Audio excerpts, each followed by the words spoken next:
Yo, it's Captain, bringing you a Star Rail Captain's Log 2.2 dash. It's 7. We made it to 7. It's a whole week. A whole week's worth of trying to beat 2.2, and we are not there yet. We made an hour's worth of progress today, judging by that long play I'm using. So we're 6 1/4 into an 8 3/4 content. I was hoping to finish it this weekend. I've committed to just playing it, for each stream till we're done. So that's the plan. But I was kind of thinking I could do it in three, like a couple, 2, 3 streams. A little worried about that now, especially if we have trouble on like the big boss or something like that. Anyway, so what do we do today? We got, man, it was like there's really two parts. There was an intense amount of transitional scenes, like little vignettes of all these cool, like, here's all of our players, here's some flashbacks, just that kind of stuff. Just this like a cinematic presentation, no breaks. No way to like stop it and come back. I mean, I guess you could alt F4. Oh, yo, please. Oh, yo, please, just stop. Just let people stop when they want. But and then we get to we get to the Grand Theater and we begin to approach Sunday, who has called us to the stage, if you recall. So that's kind of where we are. So this is the actual thing is the last piece of the game show scene, essentially. Like, we did the whole game show, we met Sunday at the end, he gave us the big monologue. He gave us those moral choices. We had a flashback to the empty dream bubble and Himiko figuring out to bring Misha there, and then finding out Misha's actually the watchmaker's memories, and he's the legacy that's left behind to give us all the info to let us know what's going on, all that stuff. We get the hat and we get the compass. They don't show the compass, but we get the hat. Right? And then we make our big stand, and then it goes back to Sunday. We make our big stand. Trailblazer does the Ritz with the hat. We call it Riz these days, don't we? Look, it's Ritzy. He does a thing with the hat. Shippei smiles on him and gives him hat powers. Sunday gets pissed and then says, "You know what? We'll see who has the right to lead Penacony. Come to the Charmony Festival. We'll decide this on stage." That was the last thing we did. So technically, we have the finish of that, the resolution of that, where we all talk to each other before we leave the game show place.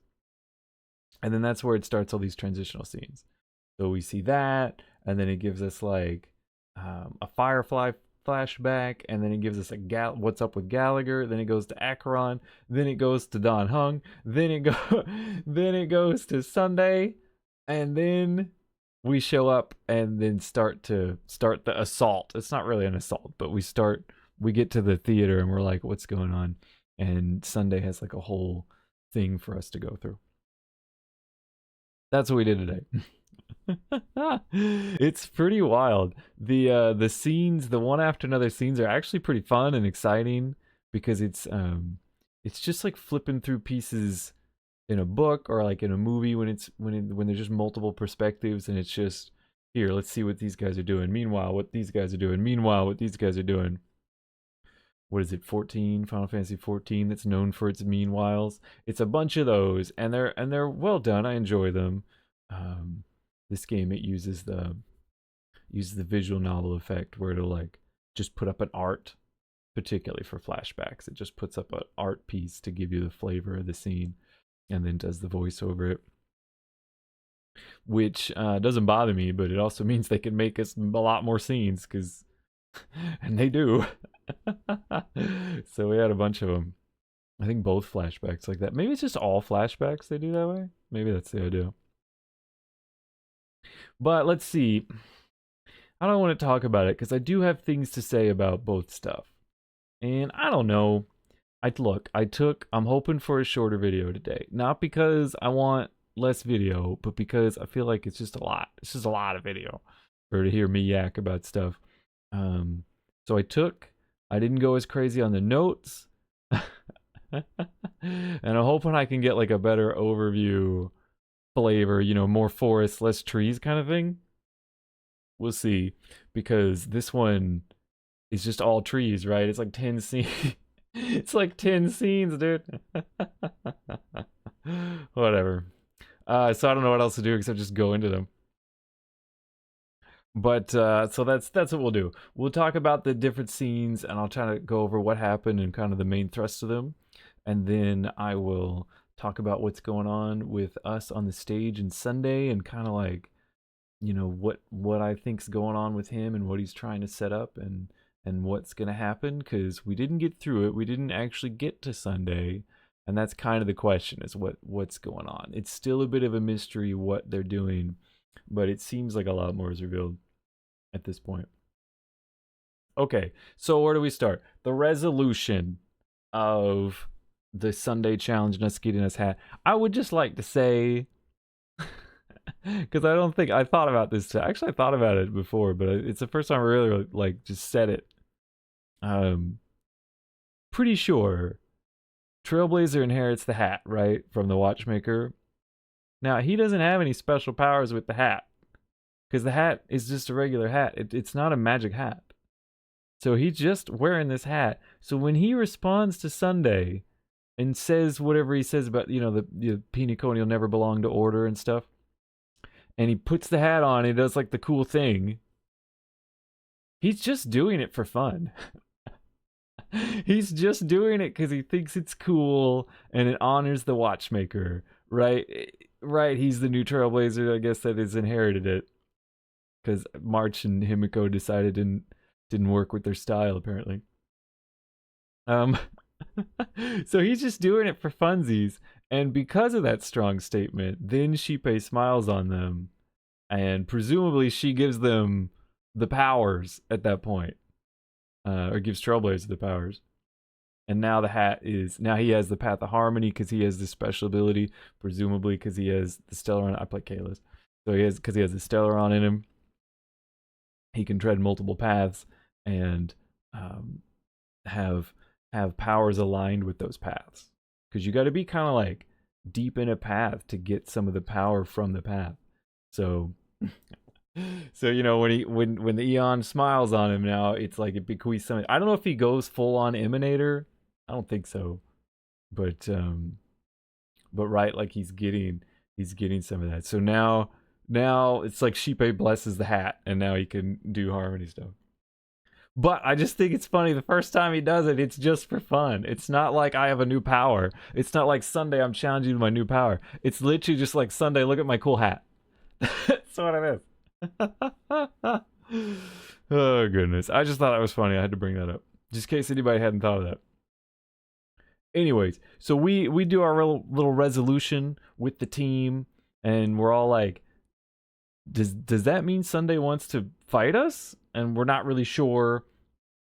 Himiko's like, it seems like it's important to him to prove that he's right, that he has to win fair and square, like he has to win out. I don't know, I just think he's really conceited, and I think he's full of himself, and I think he's like, he thinks he's so damn special that he can do this, and that he thinks he's so right that there's no way he could lose. So of course he's just gonna prove it to everybody. He's gonna show off. He's gonna enjoy crushing them. You know what I mean? Because it just proves, look how right I am as I crush you. It's just,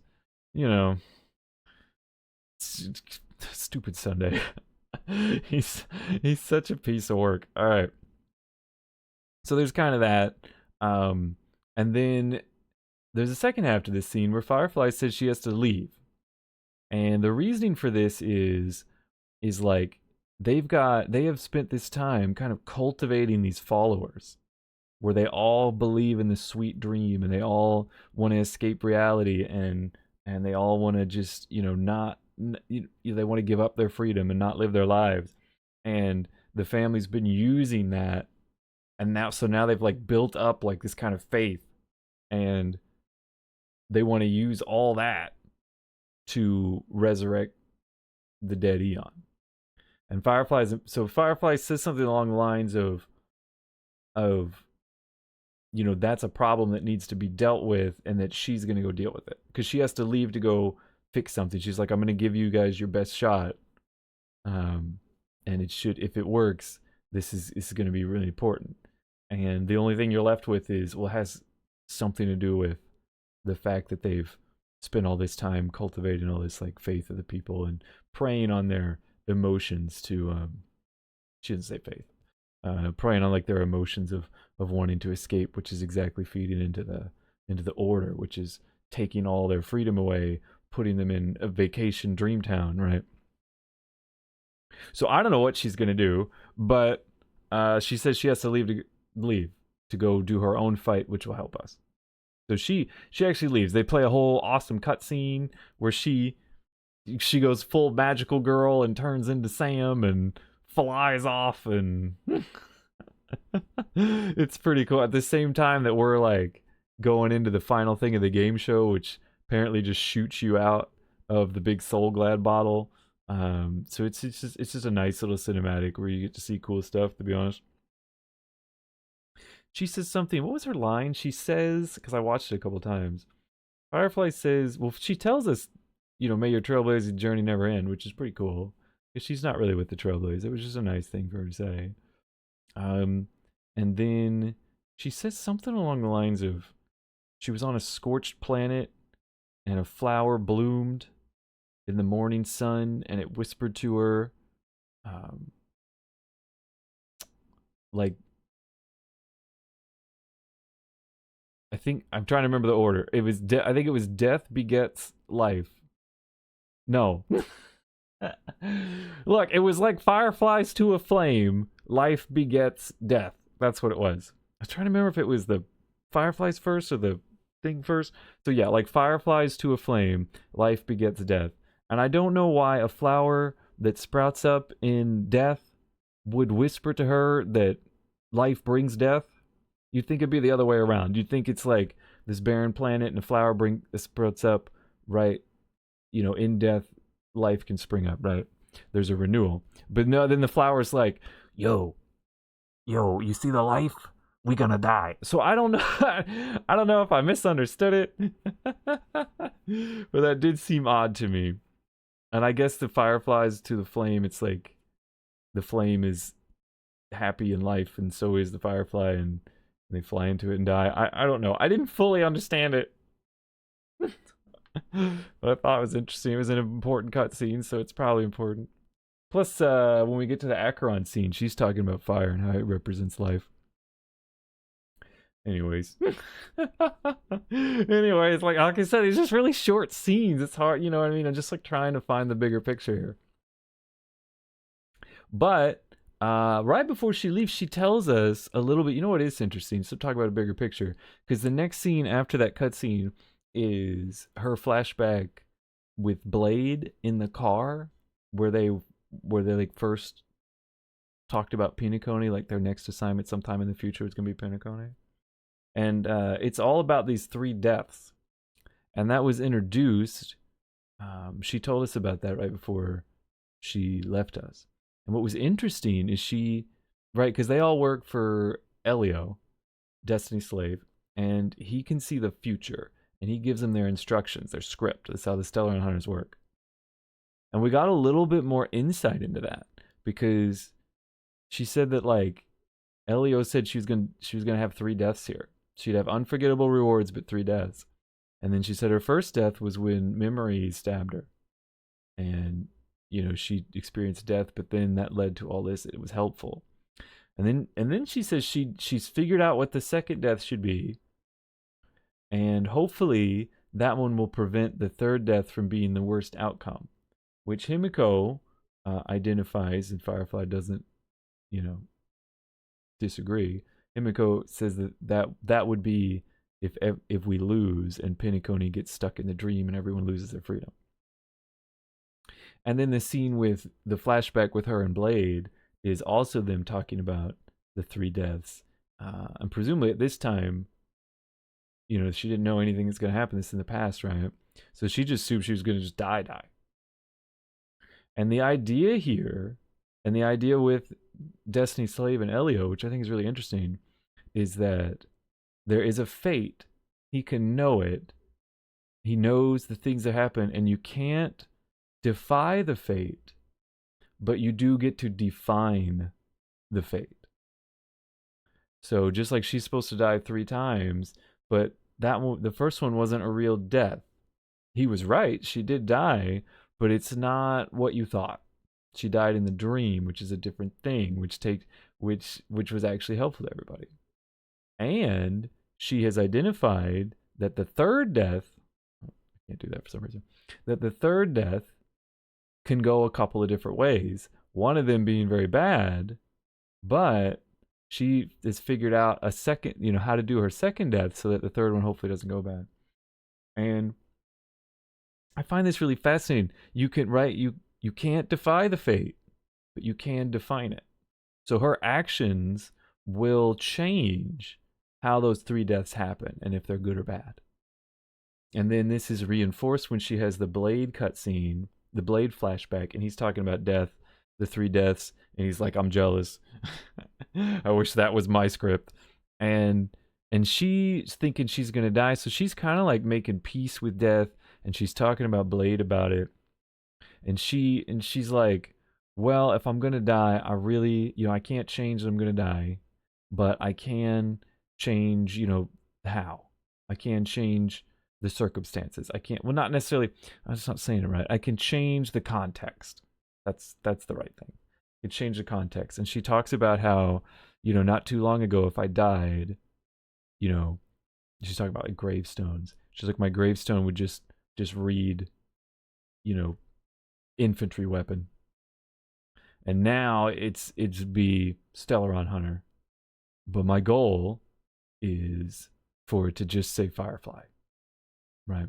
And all right, she doesn't want to die a weapon. She doesn't even want to die Stellaron. She wants to die a person. Right? Because presumably she was born a weapon. It's not like they conscripted her or something. It's not like she made a choice. It seems to be that however she came to be was specifically to be in that suit. It's almost like they made people, or they grabbed people at birth or something, or they bore people specifically. They grew them in pods. I don't know. To be in these weapons. So that's always what she was meant to be. And then she escaped that. Now she's a Stellaron Hunter, and she got, I think she said Elio gave her the power to kind of be a, you know, not just be a suit in some way. We don't know how that works. And her goal is to just really get away from that and just be a person, just be Firefly, just a girl, right? And for that to be how she's remembered. So in order to give that context to her death, which she knows is coming because it's fated, right? She has to do her life a certain way. She has to live and strive and work towards that. And remember, that is one of the themes of this entire chapter, right? Acheron and Aventurine talking about death. Aventurine having a death wish, but too damn lucky to ever die. Acheron hating death, but carrying it with her everywhere because she's an emanator of nihility. You know, this why do we dream? But it also has ties into death. Like, why do we dream? To prepare for death. That was Acheron and Aventurine's answer. I think their answer. I think Sunday at some point said we dream to avoid reality, you know, which you can see as another death, right? Because you're escaping reality. You're not living anymore, right? So this dream and death, like tie-in, this motif just keeps showing up. So here she is, you know, saying death is just another fate, just another script that you can't defy, but you can define it. It's you know, my goal is to live my life, do my freedom, so that the context that death is, I'm remembered as a girl. I think it's really cool. I think it's really cool because remember, she made that huge big statement to Sunday about how freedom is really important to her. And you think, well, you work for Destiny's slave. You work for the Stellar Hunters, and they just like this guy literally sees the future and just tells you what to do to make the best future. How is that freedom? But now this is how you see it, right? He knows the fates, but he doesn't define the fates. They get to do that. So she gets to still express her freedom and how the fates are done. Right, just like she's deciding between these 3 deaths here on Penacony. She's like, if I do this right, it'll all work out. I think that's pretty cool. I think that's a really cool way to handle like fate and future reading and stuff. Oh my god, we're like not getting places fast enough. I don't have too many big points, I'm gonna be honest with you. So then we're still in these transitional cutscenes. So after the Blade and Firefly flashback, we have a meanwhile, which is Gallagher and the Watchmaker. Remember the Watchmaker? I'm holding this cup because I'm gonna drink. Excellent. The Watchmaker is, in his resting place. He's sitting in that wheelchair, expired in the dream, holding the legacy, holding the dream bubble. That was my beep. I've been listening to these. One of them you could hear the beep, and a lot of them you couldn't. So I don't know if you hear the beep or not, but I feel like there's a beep. I'm obligated to tell you that it's my beep, so you don't have to freak out and wonder what's going on. So if you heard it beep, that was me. But so Gallagher's there with the Watchmaker, and Gallagher's kind of done, right? He said, I did my part. I told you I did this whole plan. I sent out the invitations. I did my part. I fulfilled my, my final mission for my friend, final request for my friend. And now we see him, essentially at his friend's grave, talking to his dead friend, who's the Watchmaker. And honestly, it kind of sounds like it's the end for Gallagher, which is weird. He says things like, once the fiction's been found out, it ceases to exist. And he says that in reference to himself as a fictionologist, right? So he's like, well, now that people figured me out, I'm going to cease to exist. And you're like, is that real, or are you just saying that? And then he says things like, remember that time where those guys said go to hell? And then he's like, I guess we'll go together. He's like, if hell's freedom, then we'll go together. I'll meet you there. Right? And he's talking to his dead friend. I'll meet you there. Right. And then he gets kind of like worked up. He kind of gets choked up. And then he's like, all right, one more thing.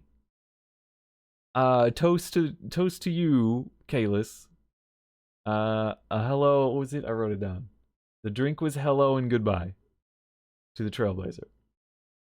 And I'm like, do I remember if he said anything about that drink? I don't know. And then the scene ends in blackness. And I'm like, did Gallagher just die? Is he gonna like?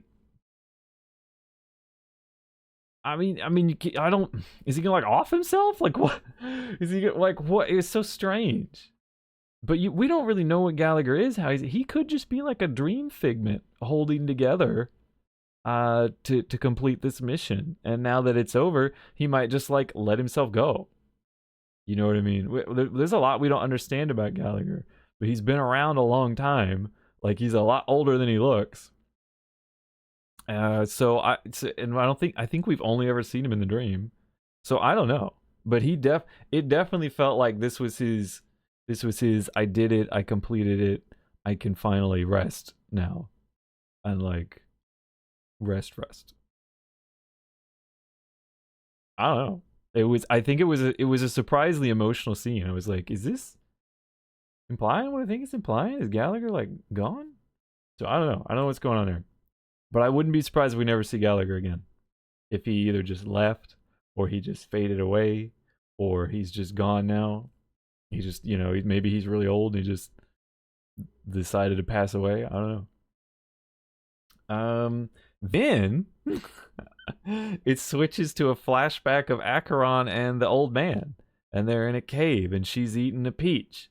And she says that it's nice that it has a little bit of flavor. And he's like, dude, that's one of the spiciest fruits in the cosmos.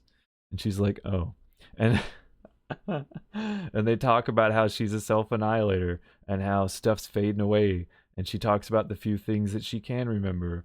And it's like the color red and it represents warmth to her, which represents life. She associates it with all these life things. And then she says, I have to hold on to this because I made a promise to someone long ago that I would bring this warmth, this red, this life to as many people as I could. And I'm going to carry that promise for as long as I can. I'm going to go forward. I'm going to go past the edge of the horizon, and I'm going to kill the nihility. I'm going to find the source of the nihility and cut it off. And the old man was like, oh, an emanator nihility trying to kill the nihility. It doesn't get more nihilistic than that. Which I thought it's pretty funny because in her fight against the nihility, what does she desperately want to do? Kill the thing, end it, right? Which is very nihility of her, because that's the whole thing about nihility. It ends things. Things end. It just gets sucked in the black hole. They end, right? Yeah. So and then she also had like a little backstory about when she was on a certain planet. She knew a nameless, and she spent like a month with her, and then she died too. You know, some sort of, it seemed like some sort of sacrifice. It was just a little short story. A short nameless who wanted to explore IX, the nihility, but she never got the chance, I guess. It's just a little short story for Acheron to say, I'm scared that I'm going to lose important memories like that. And then that lets her bring up her bigger goal, which is to bring life and thus kill death. I don't know. She just said specifically cut off nihility. I don't know if she wants to kill it, but I feel like she does. That flashback leads into Team D. Team D for Dragon Dong Hung. And who he's got, which is Acheron there, and Black Swan and Boot Hill, and they're on the train. And this is just a really short scene. Basically, they kind of talk about what's going on, and they figure out themselves that the Harmony is not acting like the Harmony on Penacony, because what they're doing with the Charmony Festival, committing like forcefully everyone to the Harmony, is not a harmonious thing, because it would essentially declare war on a bunch of factions, because it's not just Harmony people there, it's a bunch of other people there. And this, of course, is not a thing the Harmony would do. The Harmony doesn't go declare war on people. It's harmonious. And so they kind of get around to thinking, well, there's something else. This Harmony isn't pure. That's what Acheron says. And then Don Hung reaches into his history, or somebody, I forget who, somebody knows the history. And because I think it wasn't Don Hung. And they're like, you know what, the Order used to be around and then fell. It was consumed by the Harmony. Apparently it was in the war against the bugs, against the propagation. It wasn't only Tazaronth, whatever his name was, the big bug, Eon, that died in that battle. One of them was also Order, and it was consumed by Harmony for unknown reasons. Into the Order. So they're like, you know what? Maybe the Order still exists. It's still got followers, and maybe that's what's going on in Penacony. So basically, they just like really quickly find a way to get caught up all by themselves. That's not really the point of the scene. It's I guess it's to explain how they would possibly even know what's going on, even though they haven't been a part of it. But the point of the scene is Acheron's like, see what I'm saying? This isn't good. This Charmony Festival is going to do something really bad. We need to warp jump out of here, because it's the only way I can be sure of something. And Don Hung says, no, I've got a better idea. And he's like, we just need some help or something. And then Boot Hill's like, yo, you don't mean. And then that scene earlier where he had the squeeze lion of the general squeeze lion, makes sense, where he showed that off to Boot Hill, because now they're going to use it, apparently. Boot Hill's like, no, you can't use that thing.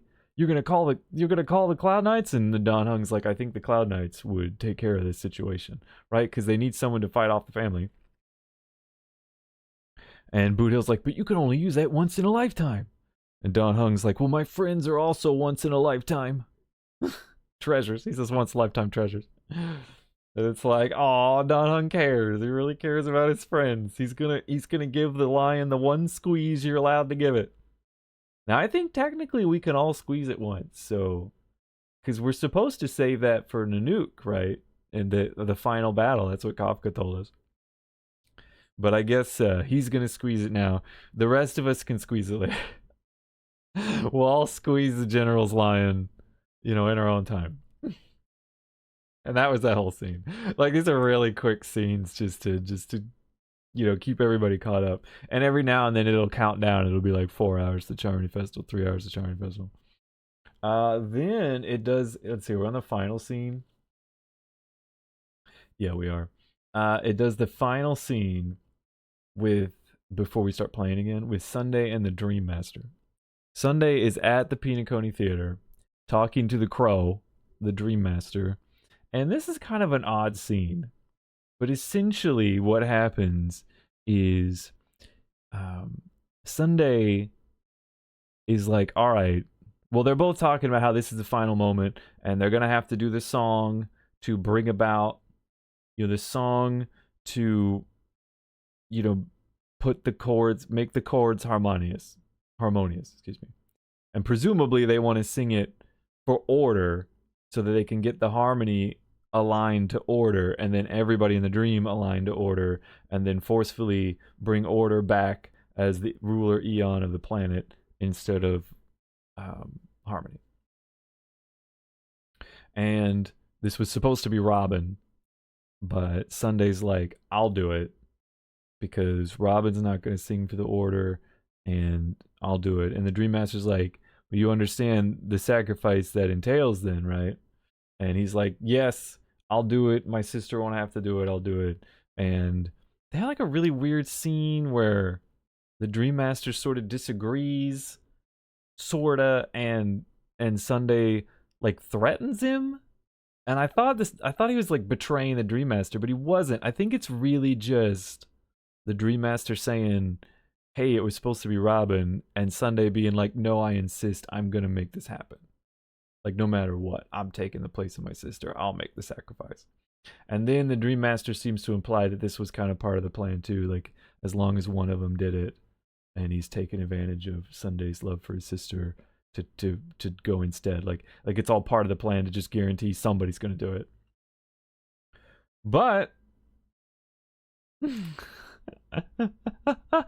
then the Dream Master's like, all right, you take all the 107,000 and make this happen.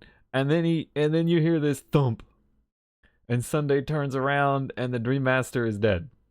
Well, the Crow is dead. Now, the Dream Master technically just possesses people, so presumably he was just possessing the Crow. So did he leave? Did he sacrifice himself? Like, is that the whole thing? Are they does all the members of the Oak family have to sacrifice themselves to summon this Eon? Is that how it works?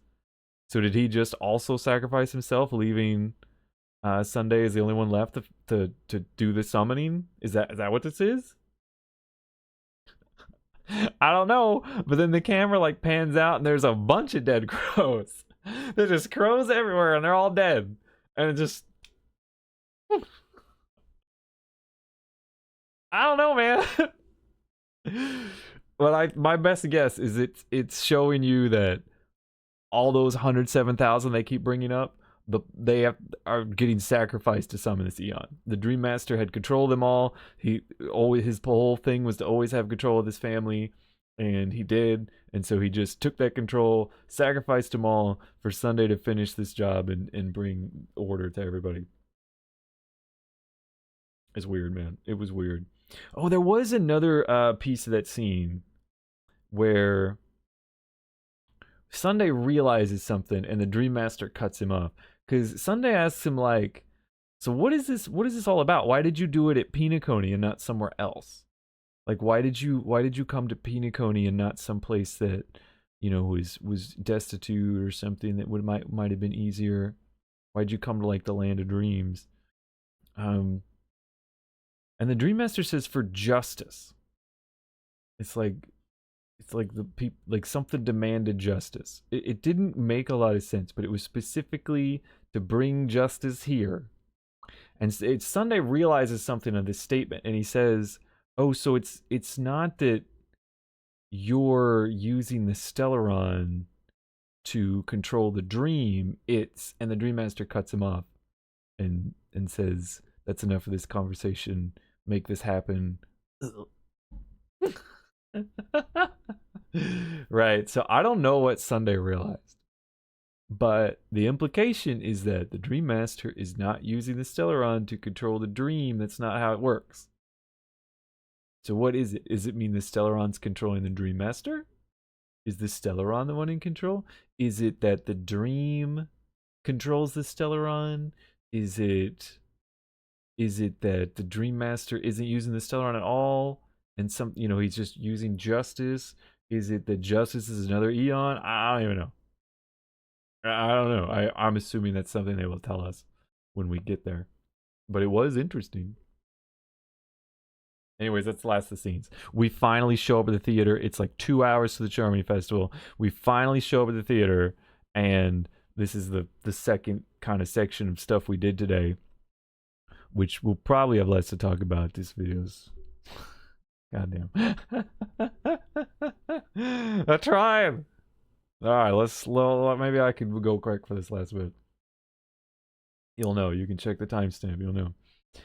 So we end up there, but my notes are like a lot smaller for this part.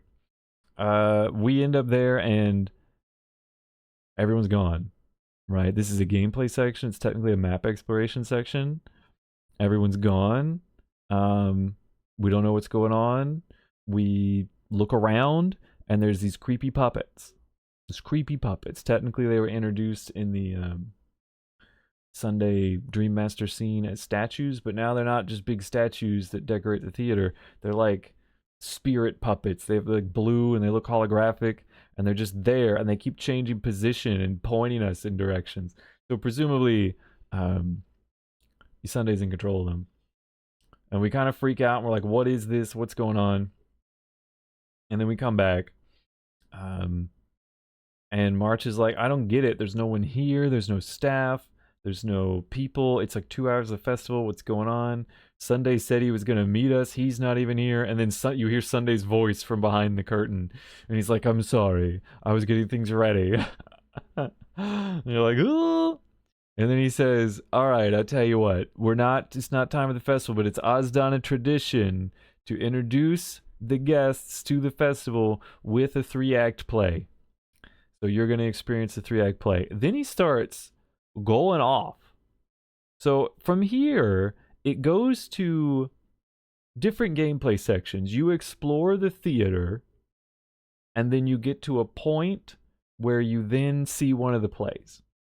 But the plays are another exploration section. It's kind of like you go into just like another dream space, and Akimiko remarks that it's very similar to Sunday's internal dream space that he's brought us to a couple times.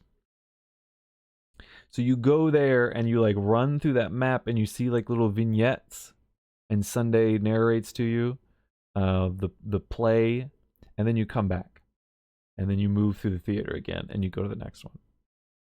So we went through 2 of them. So basically when you're in the theater, Sunday you don't see him. He's gone somewhere. Who knows if he even looks like Sunday anymore. And he starts reciting the creation of the universe according to order. And he starts talking about how in the Dusk War, after the Dusk Wars, everything was chaos, and out of the chaos sprung order to fix everything. And this was the day one. Right, there's a lot of like biblical imagery throughout all of this, right? Because there's like church themes with the family. My theory, because we've seen some strange stuff, because they lean into it more than I expect. My theory is order is like a cult. Like there's this nice, happy church harmony thing where everybody's nice and helping each other and doing good in the universe, right? And then there's this order cult, like a secret society cult that was in the background, gaining more people because of the Dreammaster, because of Gopherwood, the Dreammaster, gaining more people, whether they knew it or not, like converting them over to order, taking them away from the harmony until they've got now this big cult, and then they all drink the Kool-Aid and summon the order, right? I think that's what they're trying to do. So that I think that's what they're using the religious symbolism to do, to show you how, you know, like you can have a broader thing and then, you know, like a scary like cult comes out of it. I think that's the idea. So Sunday, in that, if that's the case, Sunday has the, you know, the picture of the nice, perfect, you know, religious leader, but actually he's a dark, like tyrannical, um, cult leader in the background, right? Which is, you know, symbol. It's not unique symbolism. That is a motif you can see. So I think that's what they're trying to do with the order, and it makes sense with the order hiding in the harmony, pretending to be the harmony. I think that's what they're going, and it is interesting. I didn't think we were going to go there. If you ask me what the hell Penacony would be about, I didn't think that would be anywhere on the list. But here we are. So this whole time when you're in the theater, Sunday's rifling off the creation according to order and how the order came about and then created the singing. Did y'all hear that? I don't know what that was. The singing choir. And then this is, you know, it's like, here's, you know, he made the sun, he made the eternal lyre out of the stars and the cosmos, and he plucked its strings, and, you know, then we had the sun and the moon, and we had two rivers, one for the righteous and one for the, you know, the unrighteous, and you got all this. And so he's just going on. He's just going on when you're in the theater. He's going off with this stuff. And you're like, what the fuck? And then, and so you're following these puppets, and he's talking about this stuff. And then when you go into the plays are the history of Penacony. So when you're outside in the theater, he's telling you the history of the universe according to order, right? Or at least the current age according to order, because there was apparently these Dusk Wars, you know. So there was something before order. And when you're in the plays, he's telling you the history of Penacony. And we've seen two plays. It was the past and the present. Presumably the third will be the future. So we're going Dickens again. But there's no, I don't think there's any ghosts at Christmas. Well, there is a boss in each one. Maybe it is full Christmas Carol. They went full Christmas Carol with Aventurine. I guess we're doing it again. So the past one is all about Penacony as a prison colony and how they got their freedom. And the present one is all about the infighting that happened afterwards and the unification under the harmony. And Sunday's premise in both of these is that nothing's good. They just keep trading one jailer for another, which is really odd because at the end of the day, he wants to jail them with the order, which is more jailery. Because you see these little vignettes of like people talking, and then Sunday talk, and then he talks about the history, and it's actually really annoying because I think it's a bug, or they did something wrong. So the little vignette will play, and it'll have 2 or 3 voice lines, and after the first voice line, Sunday's voice line starts, but the other 2 voice lines keep playing. So then Sunday's talking at the same time the vignette's talking, and it's really hard to see who's talking and saying what. And the dialogue, since it's all in the open world, it's not in a cutscene, you can't really read the dialogue either because it's scrolling really fast and there's no log. It actually drove me nuts because I missed a lot of stuff. Like I will go back and watch the scenes before the videos in the long play. So I at least heard what Sunday said, but the long player didn't stop for the vignettes, just ran past them, so I don't know what they said. But they would just give you little scenes of like people fighting, or, you know, just they were essentially the play part. Sunday's like the narrator, they're the play part to show you a scene from, you know, life on the prison colony or the infighting that's happening between the families in the present. But the play for the prisoners is they start a rebellion, like Hunune starts a rebellion, Nameless show up and try to help them at the very least afterwards. And the boss you fight is this creepy booba skeleton with a candelabra head that seems to have symbolism of like what's the name of it? It's like the self-flagellation. I hope that's the right word. Symbolism, you know, where like you hear about monks used to like whip themselves and stuff. It's that kind of thing. And it's portrayed as freedom. And I think the implication, these are hard to interpret. I'm gonna be honest. I'm not sure I fully understand all this.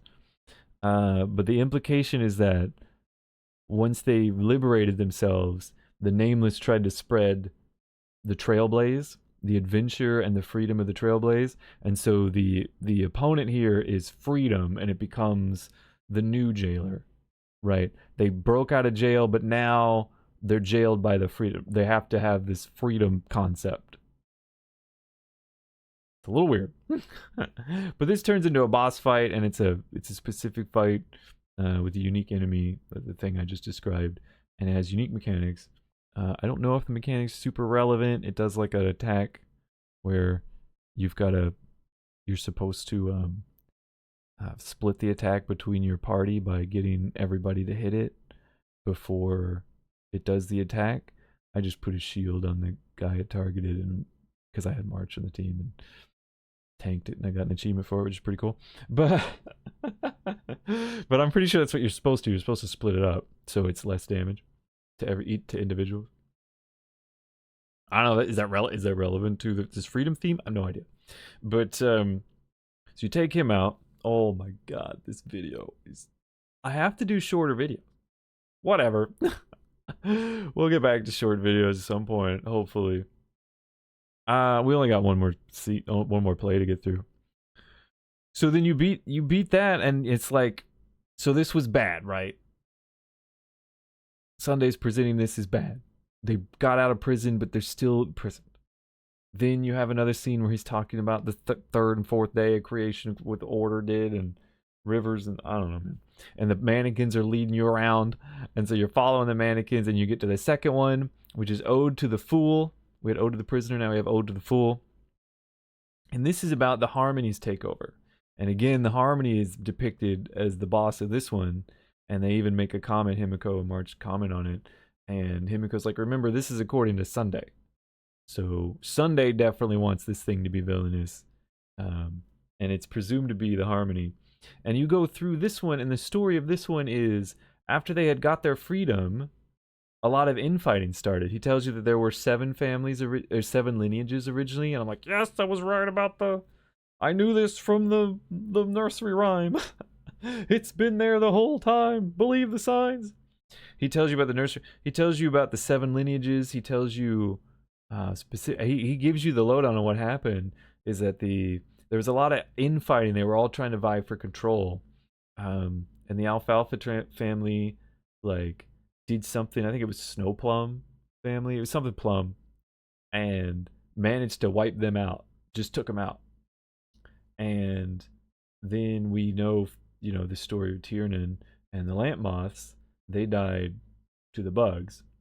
So now there's 5 lineages. He talks about how one of them, was it Alfalfa again?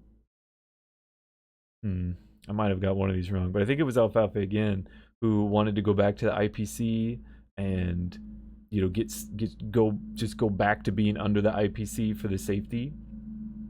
There's mowing out. I don't know if you can hear that. It's right near my, holy snaps. Okay, very loud mowing. Should have had the video done, I suppose.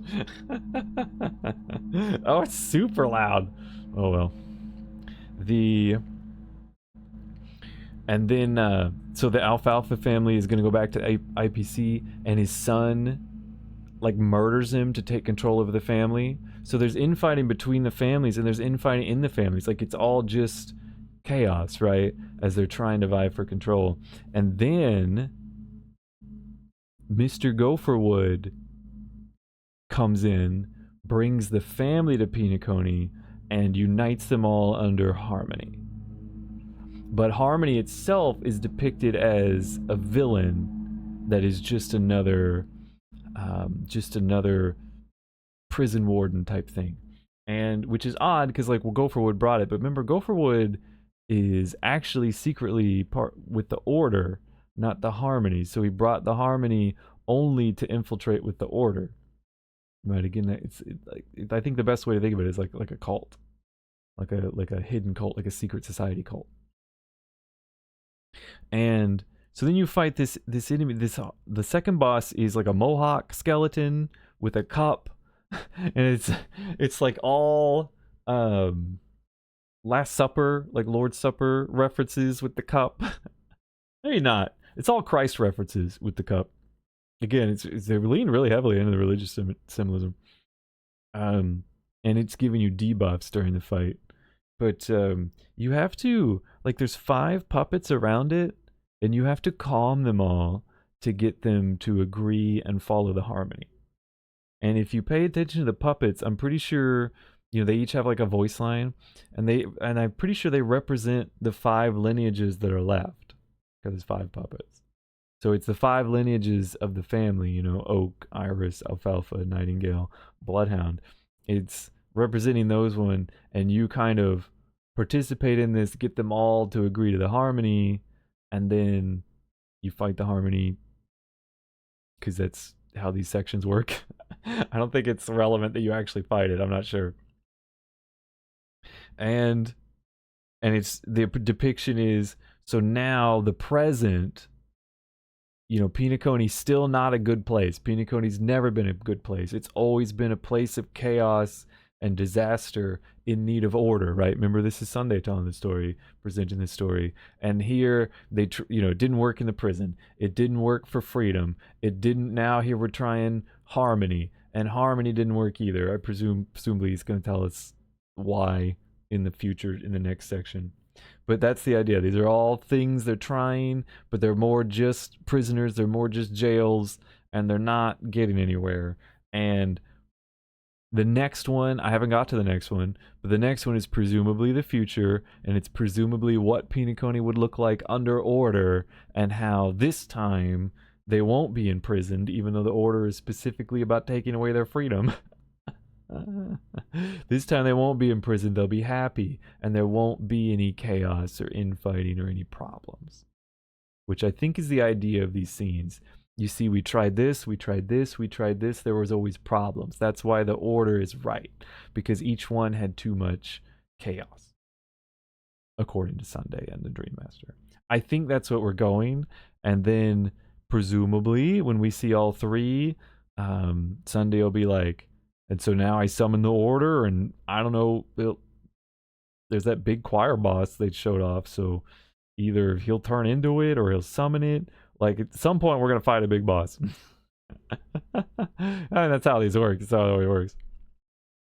So I'm guessing we'll get through the 3rd play, and then it'll be a big boss, and we'll go from there. So I am looking forward to that. I am like, what? I'm trying to see what is Sunday's point. Because he says he still wants to try to do this without fighting. And I don't know why. I think he just wants everyone to agree with him so he can prove to himself that he's right. He's like, yes, everyone will agree with me because I'm right. Obviously. So the more people that agree with him, he's just like, yes, I'm right. Of course I'm right. That's why they're agreeing with me. Right? But we're probably going to end up in a fight. And then we'll have to... He's just like, well, fine. I'm so right. I'm going to beat you. I think that's how it's going to go. I don't know. Do you think there's a redemption for Sunday and all this? I thought maybe the Dreammaster would be the ultimate evil, but I guess the Dreammaster is a dead crow now, so it's just Sunday, which probably means there's not a redemption. It was funny in the Gallagher scene, he had a line about if it wasn't, you know, that the Watchmaker was a stubborn old fool, and that Gallagher was a stubborn old fool, and even Sunday is a stubborn old fool, well, a young fool. And he says, you know what, if it wasn't for these blasted pasts, we could have all had drinks together and probably had a good time. You know, because the idea was that they're not so different. They just have different beliefs, you know. So I thought that was interesting. Excuse me, I thought that was interesting. So I don't know, is there a redemption for Sunday? Who knows? Who knows what's going to happen? Is he going to go full Cocolia and take the power of the Stellaron and become the boss? Probably. Probably. What's Firefly doing right now? What is her play? How is she gonna do something to kind of like turn the people against this so they don't have the beliefs or the false emotions feeding the Eon generation? Because remember, the Stellaron's feeding off the souls, right? That's how it's getting its power. You know, what is Dawn Hung gonna... Is a Cloud Knight just gonna show up, start stabbing things? I mean, what is that? What's going on with that? Why does Acheron want a Galaxy Ranger? You know, because that's going to be whatever these flashbacks with her and the old man are getting to. I don't know. So there's a lot going on. I guess it was a long video in the end. I hope it's not discouraging. I hope it's not discouraging people from listening to the videos. That's what I'm worried about. I felt like 30 minutes was a good one. Was a good length. Well, there's just a lot to talk about. There's a lot going on in the story. There's a lot going that you have the opportunity to dig deep. MiHoYo has put a bunch of thought into their story, so I find it worthwhile to dig deep. I find it rewarding. As long as they keep rewarding me for doing that, I'll keep doing it. There's a lot of stories I've invested my time and thought energy into for them to just be like, we don't care, we'll retcon it in the next patch so we can have a cool sword. And you're just like, well, why am I even caring about your lore, right?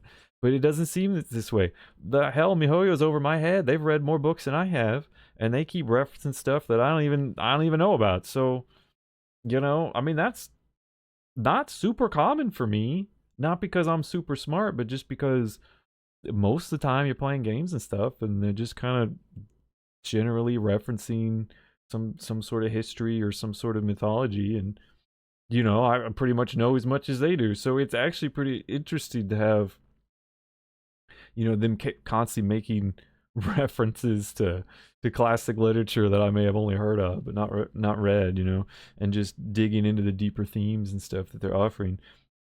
It's a rewarding story. It's fun to dig into. So I guess that's why I have so much to say about it. But that is going to bring us to the end of the video. So thank you for watching. Thank you for listening. I hope you enjoyed it. I hope you got something out of it. I hope it was at least fun for you while you were making a sandwich or doing your dishes or whatever. But that's all I got for today. So I will have to catch you in the next one. And I hope you have a wonderful rest of your day, whatever you're doing. And I will get this mouse here. I'll see you around.